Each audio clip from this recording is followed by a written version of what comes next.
Hello everyone. UPPSC mains की answer writing series में एक बार फिर से आप सभी का स्वागत है। आज हम बात करने जा रहे हैं 8 नंबर वर्सेस 12 नंबर 125 शब्द वर्सेस 200 शब्द के प्रश्नों को कैसे लिखा जाए, कैसे हम इसमें अधिकतम मार्क्स लेकर आएं और साथ ही इनको लेकर के हमारी स्ट्रेटजी क्या होनी चाहिए। इसमें आंसर का स्ट्रक्चर कैसे डिफरेंस होता है, डेटा चार्ट से लेकर के फ्लो चार्ट और डायग्राम बनाने को लेकर के अप्रोच इन प्रश्नों को लेकर के क्या कितनी अलग होती है। इंट्रो हो या फिर मेन बॉडी या कंक्लूजन, क्या 8 नंबर वाले क्वेश्चन में और 12 नंबर वाले क्वेश्चन से अलग लिखना होता है। ऐसे कई तरीके के सवाल हैं जिनको लेकर के कई बार अस्पष्टता रहती है, लेकिन आज के इस वीडियो को देखने के बाद आपको ये सारी चीजें क्लियर हो जाएंगी, क्योंकि हम इन सारी चीजों को एक एक करके विद एग्जाम्पल विद प्रश्न के साथ आपको ये बताएंगे। यदि आप भी यूपीपीएससी मेंस एग्जाम की तैयारी कर रहे हैं, एग्जाम देने जा रहे हैं, तो आप इस वीडियो को पूरा देखें। ऐसे अभ्यर्थी जो यूपीपीएससी एग्जाम की प्रिपरेशन कर रहे हैं या करने जा रहे हैं, वो भी इस वीडियो को जरूर देखें, क्योंकि इस एग्जाम में सिलेक्शन तभी होगा जब आपको पढ़ने के साथ साथ आंसर राइटिंग यहां पर अच्छे तरीके से आती होगी। तो चलिए बात करते हैं सबसे पहले यहां पर यूपीपीएससी के मेंस आंसर राइटिंग सीरीज के इस वीडियो में 8 नंबर और 12 वाले नंबर में अंतर क्या है। देखिए यहां पर हम आपको एक प्रश्न लेते हैं, उन प्रश्नों के हिसाब से आपको समझाते हैं कि करके ये सारी जो टॉपिक हैं, जो प्रश्न हैं, उनको लेकर के हमारी अप्रोच क्या होनी चाहिए। सबसे पहली चीज बात करते हैं, एक प्रश्न आपके समक्ष मान लीजिए आता है, ये 2018 में आया था। मैं आपको बता दूं ये भी 2018 में जीएस पेपर 1 का एक क्वेश्चन हमने यहां पे लिया हुआ है। ये क्वेश्चन क्या है, पहले क्वेश्चन पढ़ते हैं। प्रश्न है, सरदार वल्लभ भाई पटेल की भारतीय रियासतों के विलीनीकरण में भूमिका को स्पष्ट कीजिए। 8 नंबर का देखिए यहां पे ये प्रश्न है, 2018 में पूछा गया है, जीएस पेपर 1 का है और 8 नंबर यानी कि 125 शब्दों में हमें यहां पर लिखना है। अब सबसे पहली चीज मैं आपको कुछ बेसिक चीजें बताता हूं। जब आपको 8 नंबर का प्रश्न आए तो आपके माइंड में यहां पे क्या क्या चीजें रहनी चाहिए, फिर उसके बाद इस क्वेश्चन को हम डिकोड करेंगे, बाकी वहां पे उसका आंसर क्या होना चाहिए उसके बारे में बात करेंगे। लेकिन जो चीज मैं बताने जा रहा हूं वो आपको 8 नंबर का कोई भी क्वेश्चन होगा, किसी भी पेपर में होगा, ये कॉमन चीजें हैं जहां आपको अप्लाई करनी है। ठीक है, तो सबसे पहली चीज, अगर 125 शब्द है तो वर्ड लिमिट क्या है, 125 शब्द रहेगी। दूसरा यहां पर नंबर कितने मिलेंगे, 8 मार्क्स का रहेगा। तीसरा यहां पर रहता है कितना समय, टाइम मैनेजमेंट बहुत जरूरी रहता है। आपको 8 नंबर वाले क्वेश्चन में 12 नंबर वाले क्वेश्चन से यहां पे कम समय देना है, ठीक है, ताकि आप 12 नंबर वाले के लिए ज्यादा समय लेकर उसे लिख सकें। तो यहां पर आपको एक क्वेश्चन जो 125 शब्दों का यहां पर लिखना है, 6 से 7 मिनट में यहां पर आपको लिखना है। 6 से 7 मिनट में 8 नंबर के क्वेश्चन को जो कि 125 शब्दों में लिखना है, ये आपकी हैंड राइटिंग स्पीड उतनी होनी चाहिए। ये पहली चीज, ये बेसिक चीज है जो आपको सब में अप्लाई करनी है। आपकी टाइम स्पीड यहां पर इतनी होनी चाहिए 8 नंबर के क्वेश्चन के लिए। दूसरी जो बेसिक चीज यहां पर आती है कि देखिए यहां पर दूसरा आपको 125 शब्दों को डिवाइड करना है। एक उत्तर को कितने पार्ट में लिखा जाता है, तो उत्तर जो होता है जब भी हम बात करते हैं तो उसके भी 3 पार्ट होते हैं। ठीक है, कोई भी यहां पर आपके समक्ष उत्तर आएगा तो उत्तर के भी यहां पर आपके 3 पार्ट होते हैं। कौन कौन से, तो सबसे पहले भाग आती है जिसे हम भूमिका कहते हैं, इंग्लिश में उसे हम कहते हैं इंट्रो। दूसरा पार्ट आता है जिसको कहा जाता है मुख्य भाग, जहां के पूरे उत्तर जो प्रश्न पूछा गया उसको हम करते हैं एक्सप्लेन करते हैं, यानी कि आपका मुख्य भाग या फिर मेन बॉडी जिसे कहा जाता है। और तीसरा पार्ट आता है जिसे कहा जाता है कंक्लूजन, यानी कि हिंदी में उसे हम कहते हैं निष्कर्ष। तो यहां पे जो दूसरा काम होता है, तो फर्स्ट स्टेप में हमें यह चीज क्लियर हो गई। सेकेंड स्टेप में हमें यह करना है कि जो भी प्रश्न पूछा गया है, जो भी शब्द सीमा हमारे पास है, इस शब्द सीमा के अकॉर्डिंग हमें अपने उत्तर को डिफाइन करना है, यह निर्धारित करना है कि कहां मुझे कितने शब्द देने हैं। तो 125 शब्द का अगर आपको क्वेश्चन का आंसर लिखना है, क्वेश्चन के आंसर लिखना है, तो जो शब्द सीमा आपकी होनी चाहिए वो कुछ यहां पर ऐसी होनी चाहिए, जैसे कि इंट्रो के लिए आपके पास हो गए 20 शब्द, निष्कर्ष के लिए हो गए आपके पास 15 शब्द और करीब 90 शब्द यहां पर आपके हो गए मुख्य भाग के लिए। ठीक है, तो एक तरीके से जो 125 शब्दों की जो प्रक्रिया है वो कुछ ऐसी यहां पर हो सकती है। 5 शब्द ऊपर नीचे कहीं भी आप और भी ऐड कर सकते हैं। 125 शब्द को 130 तक भी हो सकता है, 120 भी हो सकता है, डजंट मैटर। ठीक है, 5 नंबर आप ऊपर नीचे ले सकते हैं, लेकिन ओवरऑल जो भूमिका आपकी होनी चाहिए, प्रश्नों को लिखने की जो प्रक्रिया है वो कुछ ऐसी होनी चाहिए। अब इसके बाद फिर जो तीसरा चरण आता है, तीसरे चरण में यह आता है कि हमें लिखना क्या है। तो लिखना क्या है, इंट्रो में क्या लिखना जाना चाहिए, फिर आपको मुख्य भाग में क्या लिखें, फिर इंट्रो में क्या लिखें, अब इसको समझना है, क्योंकि इसको अगर आप समझ लेते हैं तो उसके बाद फिर आप उस क्वेश्चन को यहां पर लिख सकते हैं। ठीक है, तो अब इसको समझिएगा। जब भी बात आएगी यहां पर लिखने की, तो आप इंट्रो में क्या लिखेंगे, भूमिका कैसी होनी चाहिए। देखिए, भूमिकाएं आप कई तरीके की स्टार्ट कर सकते हैं। एक जिसको हम कहते हैं कि आप भूमिका लिखते वक्त यहां पर कोई भी डेफिनेशन दे सकते हैं, यानी कि परिभाषा से। अगर ऐसा कोई यहां पे टॉपिक आपको मिले जहां परिभाषा दी जा सकती है, तो वहां पे आप परिभाषा से स्टार्ट कर सकते हैं। जैसे यहां पे लिखा हुआ सरदार वल्लभ भाई पटेल की भारतीय रियासतों के विलीनीकरण में भूमिका को स्पष्ट कीजिए, तो ऐसा कुछ नहीं जहां पे हम परिभाषा देकर के चीजों को स्टार्ट कर सकते हैं। ठीक है, तो ये खत्म हो गया। दूसरा, आप कोई यहां पे कॉन्टेक्स्ट दे सकते हैं कि उस समय की कोई घटना थी, उसके हिसाब से वहां पे ऐसे ऐसे चीजें थी जिसके कारण ये चीजें ऐसे ऐसे डेवलप हुई। जैसे यहां पर है सरदार वल्लभ भाई पटेल की भारतीय रियासतों के विलीनीकरण में भूमिका को स्पष्ट कीजिए, तो उस समय का कॉन्टेक्स्ट क्या था कि भारत पाकिस्तान विभाजन हुआ था। विभाजन हुआ था, इस कारण से क्या हुआ कि सरदार वल्लभ भाई पटेल की भूमिका अहम हो जाती है। कई सारी छोटी छोटी रियासतें थीं और उन रियासतों को 500 से ज्यादा जो कि रियासतें उनका विलीनीकरण करना था और एक राष्ट्र जो भारत के स्वरूप को आप देखते हैं वैसा स्थापित करना था। तो वो कॉन्टेक्स्ट दिया जा सकता था कि भारत पाकिस्तान के विभाजन, ब्रिटिश अंग छोड़ के जा रहे थे, बहुत सारी छोटी छोटी रियासतें थी, तो ये घटनाक्रम को आप आधार बना सकते हैं और यहां पर इसको लिख सकते हैं। ठीक है, ये भी नहीं है तो और क्या लिख सकते हैं, और यहां पे आप लिख सकते हैं कोई भी यहां पे डेटाबेस आप यूज कर सकते हैं। ठीक है, कोई डेटा है, कोई आपको कर सकते हैं, या फिर अगर पॉलिटी का कोई क्वेश्चन है जहां कॉन्स्टिट्यूशन अकॉर्डिंग यहां पे कोई बात की जा रही है, उससे रिलेटेड कोई क्वेश्चन है, तो आप आर्टिकल के भी से भी यहां पर स्टार्ट कर सकते हैं सीधे। तो ये 3 से 4 चीजें हैं जो आपको इंट्रो में स्टार्ट करनी है। अब एक चीज और बता दें, क्या 12 नंबर वाले क्वेश्चन में ये अलग लिखना होता है इंट्रो, इसमें अलग लिखना होता है? तो ये बेसिकली यहां पर ये चीजें दोनों में कॉमन रहने वाली हैं। हाँ, ध्यान ये रखना है कि यहां पर जो भूमिका होती है वो डायरेक्ट आपको सीधे प्रश्न से जुड़ी हो तो ज्यादा अच्छा है, क्योंकि शब्द सीमा यहां पर आपकी कम है। बहुत ज्यादा यहां पर घुमा फिरा के इंट्रो स्टार्ट करने की जरूरत नहीं है। डायरेक्ट और सीधा जो होता है लिंक आपको स्थापित करना है आपके इंट्रो को अपनी यहां पर क्वेश्चन के साथ, ताकि आपको अपने शब्दों को बचा कर रखना है, उसका सही इस्तेमाल करना है, तो वो चीज यहां पर आपको आनी चाहिए। ठीक है, तो ये हो गया आपका इंट्रो हो गया। फिर दूसरी बात आती है मुख्य भाग में हम क्या लिखेंगे। देखिए, मुख्य भाग लिखना कैसे, तो 2 तरीके के सवाल आते हैं, क्या पैराग्राफ में लिखा जाए या फिर आपको हेडिंग डाल करके, पॉइंट डाल करके, इस तरह की चीजें, या डायग्राम बनाना है, मैप बनाना है, क्या करना चाहिए। देखिए, 8 नंबर का क्वेश्चन है तो बहुत ज्यादा उन चीजों के पीछे मत जाइए जहां आपको टाइम टेकिंग लगना हो। दूसरा, मुझे यहां पर अपने क्वेश्चन को स्पष्ट भी करना है, तो इसलिए यहां पर आपको इस तरीके से लिखा जाए जहां मैं कम शब्दों का प्रयोग करके अपने उत्तर को जस्टिफाई भी कर पाऊं। तीसरा, किसी को चेक करने में भी यहां पर चीजें आसानी से मिल जाएं और वहां पर मेरे नंबर भी अच्छे आए। तो यहां पर क्या करना है, आपको ज्यादा कुछ करने की जरूरत नहीं होती है। मुख्य भाग को सीधा आप यहां पर क्या कर सकते हैं कि हेडिंग डालिए और पॉइंट वाइज चीजों को लिख दीजिए। हेडिंग और पॉइंट डालकर यहां पे चीजों को लिख सकते हैं। जैसे यहां पर उन्होंने किसके बारे में लिख सकते हैं, यहां पे मुख्य भाग में सरदार पटेल की भारतीय रियासतों के विलीनीकरण में जो भूमिका, यानी कि भूमिका जो है उनकी सरदार पटेल की, यहां पे डालिए सरदार पटेल की भारत के विलीनीकरण में भूमिका, और उनके द्वारा जो जो भी काम वहां पे उनके द्वारा किए गए उनको आप .2.2.2 लिखते चले जाइए। 8 से 10 पॉइंट में, क्योंकि 90 ही शब्द हैं, तो आप एक अगर पॉइंट बनाते हैं उसमें अगर 10 शब्द जाते हैं तो 8 से 9 पॉइंट आप लिख सकते हैं। ठीक है, तो ये चीज यहां पर आप लिख सकते हैं कि इस दृष्टिकोण से अगर हम देखें तो हेडिंग वो डालनी है जो आपके प्रश्न की यहां पर पूछ रहा है, और उसका यहां पे 8 से 10 पॉइंट में चीजों को स्पष्ट तरीके से लिख देना है। ठीक है, उसके बाद फिर आता है निष्कर्ष। निष्कर्ष कैसा होना चाहिए। अब देखिए, यहां पे मुख्य भाग में और भी सारी चीजें हो सकती हैं।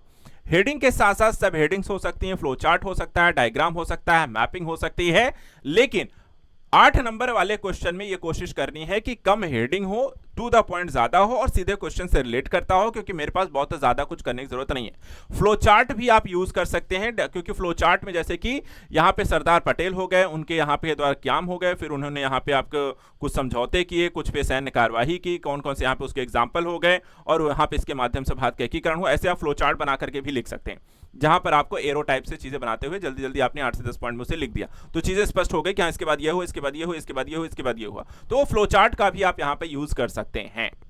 कारण, प्रभाव, चुनौतियां, समस्याएं, ये सारी चीजें हमें यहां पर करने से बचनी होती हैं, क्योंकि यहां पे इतना ज्यादा समय नहीं होता है और ना इस तरीके के क्वेश्चन ज्यादातर इसमें पूछा जाएगा। तो ये सारी चीजें आपको 12 नंबर वाले क्वेश्चन में आती हैं, उसके बारे में भी बात करेंगे। क्लियर हो गया? तो मुख्य भाग आपको कैसा होगा, यहां पर आप ध्यान रखिएगा, डेफिनेशन हो सकती है, हेडिंग्स हो सकती हैं, वहां पे जो चीजें पूछा गया या कॉज पूछा गया या भूमिका पूछी गई या कारण पूछा गया, चुनौतियां पूछी गई, कोई एक या दो ही चीज पूछेगी, बस उन्हीं एक ही दो चीज को लिखना है। बहुत ज्यादा एक्सप्लेन करने की जरूरत यहां पर नहीं होनी चाहिए, ना ही यहां पर सभी पहलुओं को लिखने की जरूरत है। जो प्रश्न पूछा गया सीधा टू द पॉइंट उसी को यहां पर हमें लिखना होना चाहिए। फिर आता है यहां पर आपका निष्कर्ष। निष्कर्ष में क्या लिखेंगे? देखिए, निष्कर्ष हमेशा क्या होता है कि आप ऐसा लिखें जो आपके प्रश्न को समाप्त करता हुआ यहां पर बता दे।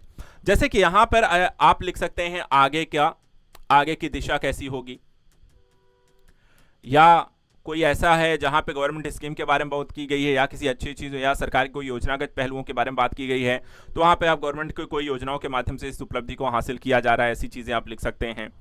या फिर यहां पर देखा है अगर कॉन्स्टिट्यूशनल पॉलिटी का कोई क्वेश्चन है तो वहां पे कॉन्स्टिट्यूशनल यहां पर आप या आर्टिकल है या फिर उससे रिलेटेड कोई कानून है उसके बारे में आप डिस्कस करके उसके माध्यम से ये चीजें की जा रही हैं, ऐसा लिख सकते हो। पॉजिटिविटी आप दिखा सकते हो।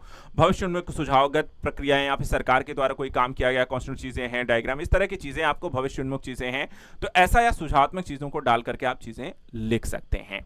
जैसे यहां पर आप क्या लिख सकते हैं, यहां पे देखिए सरदार पटेल की उपलब्धि को आप लिख सकते हैं कि उनकी जो भूमिका रही, उनकी आज ये भारत के वर्तमान स्वरूप जिस तरह में दिखाई देता है, उनका इतिहास में उनके नाम हमेशा के लिए अजर अमर हो जाएगा, या उनकी एक उपलब्धि के तौर पे उनके नाम को हमेशा याद रखा जाएगा, उनके कार्यों को। तो इस तरीके की चीजों को आप लिखते हुए उसे फिनिश अप कर सकते हैं कि सरदार पटेल की भारतीय रियासतों के विलीनीकरण में उनके द्वारा किए गए कार्य भारतीय इतिहास में उपलब्धि के तौर पे हमेशा याद रखे जाएंगे, भारत की एकता, अक्षुण्णता और उसकी कह सकते हैं कि बनाए रखने के दृष्टिकोण से। ठीक है, तो इसलिए चीजें आप यहां पर लिखकर से अपने कंक्लूजन को समाप्त कर सकते हैं। तो ये चीजें हैं जो आपको 8 नंबर वाले क्वेश्चन में करनी है। जैसे कि यहां पर आपको उत्तर लेखन को, इसी प्रश्न की अगर हम बात करें तो यहां पर मैंने उसके बारे में यहां पर डिस्कस किया हुआ है, उस छोटा पॉइंट यहां पे बना दिया है। जैसे कि सरदार पटेल की स्वतंत्रता के समय की स्थितियों का 20 से 30 शब्दों में हम इस क्वेश्चन को अगर आपको लिखना है 20 से 30 शब्दों में। कॉन्टेस्ट क्या था, अंग्रेज जा रहे थे, भारत पाकिस्तान विभाजन हो रहा था, 500 से ज्यादा देशी रियासतें थी और उस समय भारत को यहाँ पर एकीकरण के लिए यहाँ पे ऐसे शख्स की जरूरत थी जो इस कार्य को संभव बना सके, जहां सरदार पटेल यहाँ पर सबसे प्रमुख थे। फिर यहाँ पर आपको आ जाना है मुख्य भाग में, भारत की रियासतों के एकीकरण सरदार पटेल की भूमिका पर डाल देनी है। 70 से अधिक शब्दों में उदाहरणों के साथ, जैसे कि जूनागढ़ को लेकर के, जम्मू कश्मीर को लेकर के, हैदराबाद को लेकर के जहां सैन्य कार्रवाई की गई, कहीं विलय पत्र पर हस्ताक्षर किए गए, उनके बारे में यहाँ पे लिखना है, उनके किस किस तरीके, कौन कौन से तरीके अपनाए गए, क्या क्या किया और कहाँ किन किन क्षेत्रों को शामिल किया, उसके एग्जाम्पल दे सकते हैं। और लास्ट में यहाँ पे कंक्लूड करते हुए 20-30 शब्दों में कि उनकी उपलब्धि क्या रही, उसको लिखते हुए आप इस उत्तर को समाप्त कर सकते हैं। ठीक है, क्लियर हो गया। जब भी 8 नंबर के क्वेश्चन आएंगे, ये तो इस प्रश्न की बात हो गई, लेकिन 8 नंबर के क्वेश्चन में ये चीज बस आपको हमेशा ध्यान रखनी है। एक बार फिर मैं आपको बता दूं, फिर आते हैं 12 नंबर वाले पे। सबसे पहली चीज 125 शब्द होते हैं, 8 नंबर का होता है, 6 से 7 मिनट में लिखना होता है।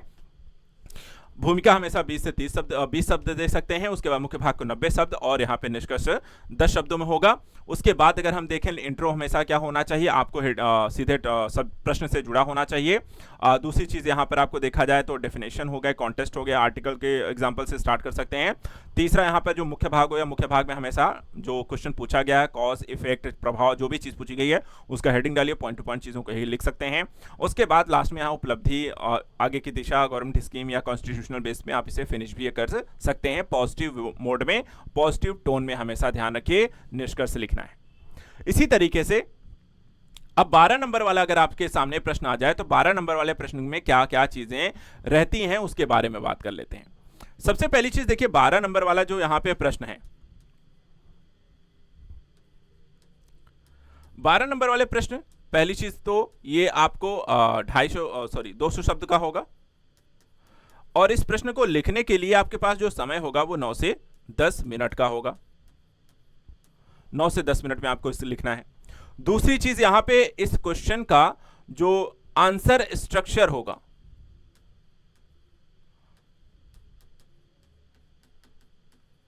आंसर स्ट्रक्चर कैसा होगा, यहां पर भी आपको 3 पार्ट होंगे। आपका इंट्रो होगा, मेन बॉडी होगी और कंक्लूजन होगा।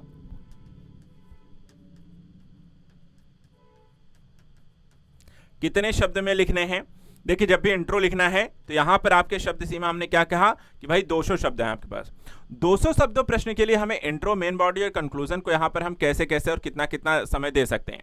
तो सबसे पहली बात, यहां पर आप इंट्रो को 30 शब्द तक दे सकते हैं, कंक्लूजन को भी आप 25 से 30 शब्द दे सकते हैं, और 130 से 140 शब्द जो होते हैं आपको मेन बॉडी के लिए यहां पर मिल जाएंगे। तो 30 से 40 आपका इंट्रो हो सकता है, 20 से 30 आपका कंक्लूजन हो सकता है, बाकी 130 से 140 आपकी मेन बॉडी होगी। ये कॉमन चीजें हैं, ये आपको यहां पर ध्यान रखना है।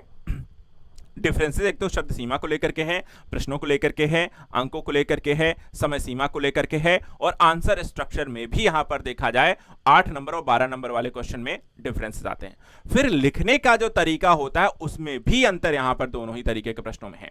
जैसे कि यहां पर अगर हम बात करें कि आंसर स्ट्रक्चर में इंट्रो, मेन बॉडी और कंक्लूजन कैसा होना चाहिए। इंट्रो की बात करें तो इंट्रो यहां पर आपको जैसे मेन बॉडी 8 नंबर वाला क्वेश्चन था, ठीक वैसा ही रहेगा कि आप यहां पे डेफिनेशन दे सकते हैं, ठीक है। कोई भी यहां पे करंट का एग्जांपल्स यूज कर सकते हैं, करंट रिलेवेंस आप बना सकते हैं। कोई रिपोर्ट या कमेटी आई है की रिपोर्ट आई है तो उसको आप यहां पर ऐड कर सकते हैं। कोई डेटा को भी यहां पर आप आधार बना सकते हैं। इसके अलावा देखा जाए तो आर्टिकल बेस भी यहां पर अगर क्वेश्चन पॉलिटी का है तो उसे स्टार्ट कर सकते हैं। तो इस तरह की चीजें हैं, आप कई सारे यहां पर ऑप्शन होते हैं इंट्रो को लिखने को लेकर के जो आप यूज कर सकते हैं। बस ध्यान रखना है जो भी चीज यूज कर रहे हैं वो सीधा प्रश्न से जरूर जुड़ा होना चाहिए। बहुत ज्यादा घुमा फिरा के बहुत कोई स्टोरी शुरू कर दी आपने तो वो चीजें करने से बचनी है। ऐसे नहीं लिखना है, आंसर राइटिंग लिख रहे हैं जिसकी एक शब्द सीमा है 200 और टाइम लिमिट भी है, इसलिए यहां पर प्रश्न से सीधा जुड़ा होना चाहिए। और बहुत ज्यादा इंट्रो खींचना भी नहीं है, हमारे पास बहुत ज्यादा शब्द नहीं है, 30 से 40 शब्दों के बीच के यहां पर एक इंट्रो हमें लिखना है, क्योंकि इंट्रो बहुत लॉन्ग नहीं होना चाहिए कि आदमी का इंट्रो ही नहीं खत्म हो रहा है, उसके आगे नहीं बढ़ पा रहा है। तो इंट्रो यहां पर आपका शॉर्ट होना चाहिए, क्रिप्स होना चाहिए, साथ ही प्रश्न से जुड़ा होना चाहिए, और इंट्रो जो होना चाहिए आगे की कहानी को भी जोड़ने वाला होना चाहिए। फिर इसके बाद आपको आती है मेन बॉडी। मेन बॉडी जो होती है यहां पर आपको काफी थोड़ा सा डिफरेंस रहता है, काफी आपके पास समय रहता है, शब्द सीमा भी रहती है, जिसमें आप काफी कुछ प्रयोग कर सकते, क्योंकि यहां पे हो सकता है प्रश्न आपको 2 से 3 चीजें भी पूछ रहा हो, 2 से 3 चीजों के बारे में हो रहा है, 2 से 3 सब्जेक्चुअल चीजों को इंटरलिंकिंग करके क्वेश्चन पूछ रहा हो। तो वहां पर हमें क्या करना है, हेडिंग और सब हेडिंग का यूज कर सकते हैं हम, पहली चीज। दूसरा यहां पर हम डायग्राम बना सकते हैं,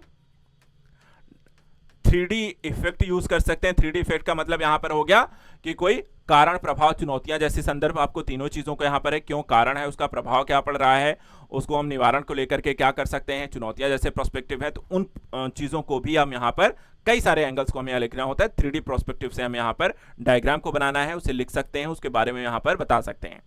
और इसके अलावा आप मैप यूज कर सकते हैं, अगर आप बनाने में सक्षम है तो मैप को भी आप बना सकते हैं, जो आपके उत्तर से जुड़ा होना चाहिए, टॉपिक से जुड़ा होना चाहिए। लेकिन हाँ, अगर आपको ज्यादा समय लग रहा है तो उसको भी यूज नहीं करना है, उतने ही समय में यहां पर आप उसको लिख सकते हैं जहां आप अपने उत्तर को जस्टिफाई कर सकते हैं, तभी वहां पे बनाएं।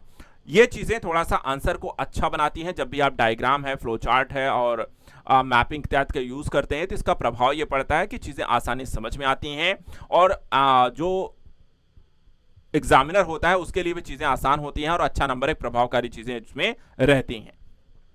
इसके अलावा क्या करना है, पॉइंट टू पॉइंट चीजों को लिखें, ज्यादा पैराग्राफ करने से यहां पर बचें, क्योंकि पैराग्राफ वहां पे चीजों को उतना प्रभावशाली नहीं रहता है, जितना पॉइंट टू पॉइंट, हेडिंग, सब हेडिंग्स डाल करके और डायग्राम, फ्लो चार्ट या मैप का प्रयोग करके आप चीजें लिख सकते हैं। 3D इफेक्ट जरूर ध्यान रखिएगा, चीजों के कारण, प्रभाव, चुनौतियां, इफेक्ट को यहां पर लिखना नहीं भूलना है। और उन चीजों को लिखने के बाद यहां पर हेडिंग डाल दिया, उसको भी आप पॉइंट टू पॉइंट यहां लिख सकते हैं, या फ्लो चार्ट उसका बना करके चीजें बता सकते हैं। तो ये चीजें यहां पर जो है आपको 12 नंबर वाले और 8 नंबर वाले में बहुत बड़ा जो स्ट्रक्चरल डिफरेंस है वो यहां पर आता है। उसके बाद फिर आता है आपका कंक्लूजन। कंक्लूजन की अगर हम बात करें तो यहां पर सेम आपको एस्पेक्ट यूज कर सकते हैं, आगे की दिशा में, भविष्योन्मुख, कोई योजनाएं, प्रक्रियाएं या कोई चुनौतियां, सरकार की चीजें, बदलाव, गवर्नमेंट स्कीम्स, आर्टिकल, कॉन्स्टिट्यूशनल, नए कानून, जो भी यहां पर प्रोस्पेक्टिव है, उपलब्धियां, अब चीजें या उपलब्धियां जो भी हासिल की गई उनके बारे में आप यहां पर लिख करके इसे फिनिश कर सकते हैं, या सुझावात्मक भी दे सकते हैं जो पॉजिटिविटी को बढ़ाती हो कि ये चीजें हम करके से और भी बेहतर यहां पे बना सकते हैं। तो ऐसी चीजों को ही यहां पर आपको कंक्लूड करके उत्तर को समाप्त करना है। समझ में आई बात? जैसे ही एक प्रश्न को ही यहां पे आप ले लेते हैं, जैसे यहां पे एक प्रश्न है आपके समक्ष, ये प्रश्न है, ये भी जीएस पेपर में है, ये भी जीएस पेपर 1 का है, 2018 में पूछा गया था। 12 नंबर का एक क्वेश्चन है, 200 शब्दों में जिसे लिखना होता था। क्वेश्चन क्या था, पढ़ते हैं। धर्मनिरपेक्षतावाद अभिमुखन व व्यवहार के समुच्चय के रूप में उदारवादी लोकतांत्रिक भारत के भविष्य के लिए अपरिहार्य है, विवेचना कीजिए। ठीक है, अब यहां पर देखा जाए इस प्रश्न में किन किन चीजों पे ध्यान रखना है। सबसे पहली चीज तो धर्मनिरपेक्षता को जोड़ता है। उसके बाद इन्होंने संवैधानिक प्रावधानों को लेकर के थोड़ी सी बात की है, विशेषताएं उसकी क्या हैं, धर्मनिरपेक्षता को आकार देने में न्यायपालिका की भूमिका क्या है। इन चीजों के बारे में आपको अपने प्रश्न में लिखना है, क्योंकि जो प्रश्न है उस प्रश्न की प्रक्रिया को अगर हम समझें तो इन चीजों के बारे में आपको उसकी डिटेलिंग करनी है। उसको उसकी सबसे पहली चीज आपको प्रश्न को डिकोड करना आना चाहिए। प्रश्न अगर आपको समझ में आ गया किन किन चीजों के बारे में लिखना है, तभी आप इस फ्लो चार्ट को यूज कर सकते हैं या आंसर के स्ट्रक्चर को क्रिएट कर सकते हैं और उसके अकॉर्डिंग चीजों को लिख सकते हैं। जैसे कि यहां पर अब आपको देखा जाए तो धर्मनिरपेक्षता जो शुरुआत यहां पर हमें करनी है, परिभाषक मान धर्मनिरपेक्षता क्या है उसके बारे में आप 20 से 30 शब्दों में डेफिनेशन के माध्यम से स्टार्ट कर सकते हैं। फिर उसके बाद आप मुख्य भाग में आइए। मुख्य भाग में बाकी चीजों जैसे कि संवैधानिक प्रावधान क्या है, विशेषताएं क्या हैं, धर्मनिरपेक्षता को आकार देने में न्यायपालिका की भूमिका क्या है, हेडिंग्स डालिए, उनके पॉइंट टू पॉइंट चीजों को लिखिए और ये सारी चीजें 2 से 3 पार्ट में डिवाइड करिए। उनके 30-30, 40-40 शब्द सबके बारे में लिखिए और 130-40 शब्द में 3-4 चीजों के बारे में आपको लिख देना है। उसके बाद फिर लास्ट में आपको निष्कर्ष पे आना है। निष्कर्ष में आप क्या लिखेंगे, निष्कर्ष के लिए फिर से आपके पास 20 से 30 ही शब्द बचे हैं, तो आपके इंपॉर्टेंस या भविष्य या भारत के दृष्टिकोण से धर्मनिरपेक्षता को लिखते हुए उसके इंपॉर्टेंस को बता सकते हैं कि भारतीय लोकतंत्र में धर्मनिरपेक्षता के महत्व कैसा है, वर्तमान स्वरूप यहाँ पर हम जैसे है, सोसाइटी हमारी जैसी है, उसमें रोल्स का क्या है, पॉजिटिविटी कैसी है, रोल, तो उस चीज को यहाँ पर लिखते हुए आप इस उत्तर को फिनिश कर सकते हैं। तो कुछ ऐसा यहां पर काम करना है। तो मेंस आंसर राइटिंग को लेकर के जब भी आपको अब 8 नंबर और 12 नंबर वाले क्वेश्चन आने हैं तो उसको लेकर के आप कोई दुविधा नहीं रहनी है। कुछ बेसिक डिफरेंसेस है, कुछ कई सारी समानताएं भी हैं।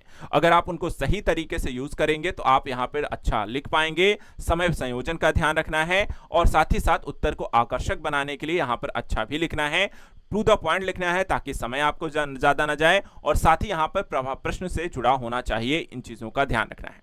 आई होप चीजें यहां पर आपको क्लियर हो गई होंगी। वीडियो आपको अगर आपको अच्छा लगा है तो आप लगातार जुड़े रहें, क्योंकि हम लगातार ये सीरीज में कई सारे ऐसे पहलुओं को लेकर के डिस्कस करते रहेंगे।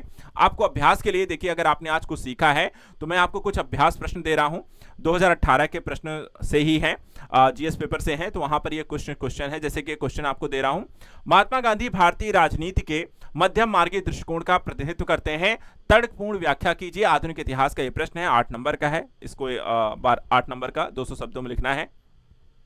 दूसरा क्वेश्चन है कि 200 वर्षों के ब्रिटिश शासन ने भारतीय अर्थव्यवस्था के मेरुदंड को क्षतिग्रस्त कर दिया था, व्याख्या कीजिए। यह भी आपको आधुनिक इतिहास का प्रश्न है, 8 नंबर का।